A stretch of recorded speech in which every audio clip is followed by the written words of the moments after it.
السلام علیکم ورحمۃ اللہ وبرکاتہ۔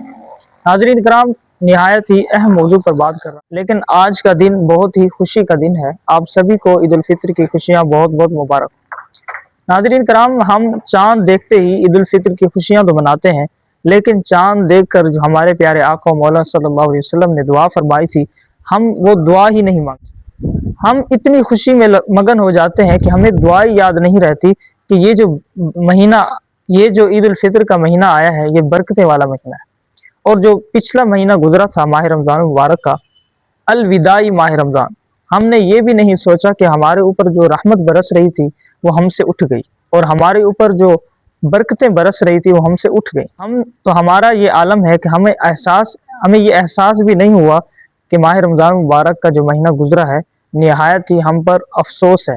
جیسا کہ ہمارا تعلق مسجد سے قائم تھا اور ہمارا تعلق اللہ کی یاد میں قائم تھا، وہ ہمارا اگلے مہینے میں بھی ہونا چاہیے، کیونکہ اللہ تعالیٰ نے ارشاد فرمایا، لَقَدْ مَنَّ اللَّهُ عَلَى الْمُؤْمِنِينَ إِذْ بَعَثَ فِيهِمْ رَسُولًا۔